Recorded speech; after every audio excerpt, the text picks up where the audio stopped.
আনন্দ করার কোনো সুযোগই কিন্তু আমরা ছাড়ছি না, একদম শুরু থেকে শেষ পর্যন্ত। আজ দিনটি হলো শুক্রবার, এখন বেলা 2:30 বাজে। আমরা সকলে মিলে চলে এসেছি বসন্ত উৎসবে, তাও আবার আমার বাড়ির কাছে ময়নাগুড়িতে। মাসিদের বাড়ি তো প্রায় ধূপগুড়ির কাছাকাছি, সেখান থেকে কিন্তু ময়নাগুড়িতে চলে এসেছি বসন্ত উৎসবে। আর দেখেছো লোক সংখ্যা কতটা, শুধু যেন মাথাগুলোই দেখা যাচ্ছে, আর যেন মানুষগুলো দেখাই যাচ্ছে না।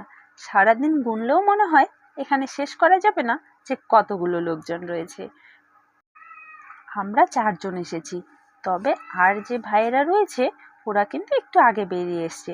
তবে এখানটায় খুঁজে পাওয়া দেখছি ভীষণ মুশকিল।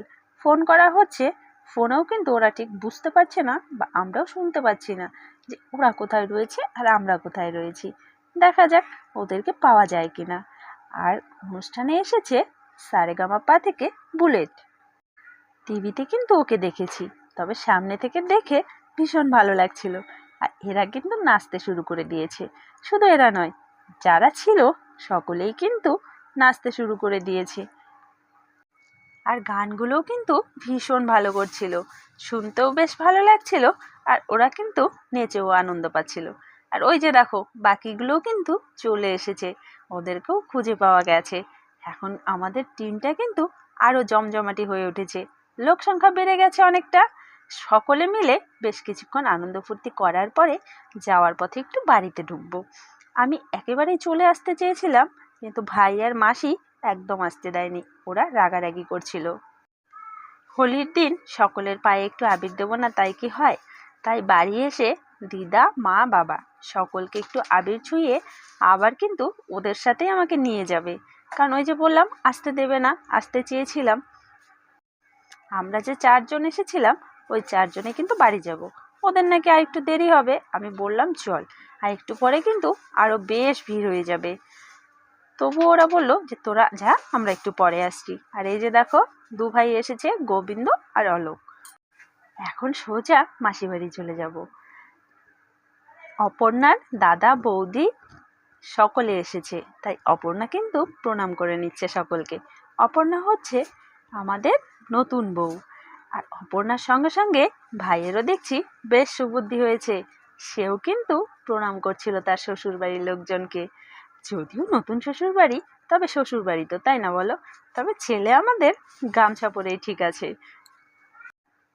আজ রয়েছে ওদের ফুলসজ্জার নিয়ম কানুন, সেই রকম ভাবেই এখানে মিষ্টি বোঁদে আনা হয়েছে। আর বিছানাটাও কিন্তু একটু সাজানো হয়েছে, ওই যে আর কি একটু নিয়ম কানুন। আর এখানে আনা হয়েছে চানাচুর আর মুড়ি। বোন কি করেছে, চানাচুরের সাথে মুড়ি মাখতে গিয়ে বেশ কিছুটা বিছানায় ফেলে দিয়েছে, তাও আবার ফুলের সঙ্গে মিশে গিয়েছে। যাকগে, সেটা না হয় বাদই দিলাম। সকলে মিলে কিন্তু এখানে বেশ জমজমাটি আড্ডা হচ্ছিল। বড়রা কেউ এখানে আসেনি, শুধু আমরা ভাই বোনেরাই ছিলাম, বৌদিরা ছিল। আমরাও কিন্তু বসে এখন মুড়ি খাবো, সঙ্গে মিষ্টি বোঁদে। সমস্তটাই কিন্তু সকলকে শেষ করতে হবে। আর এই যে মানুষটা, ওর জন্য কিন্তু আমার আরো বাড়ি যাওয়া হচ্ছে না, কারণ ও বলছে আমি যেদিন যাব তোমাকে ওইদিকে আমি নামিয়ে দিয়ে যাব, কারণ ওরা তো শিলিগুড়ি যাবে। মুড়ির মধ্যে এবারে দেওয়া হচ্ছে তেল। আমার দুপাশে যে দুজন বসে রয়েছে, এই দুজন কোনো এক সময় এমন এমন কথা বলে, যে হাসতে জানে না সেও কিন্তু হাসতে বাধ্য হবে ওদের কথা শুনে। তো ওরা দুজন কিন্তু সকলকে বেশ হাসাচ্ছে।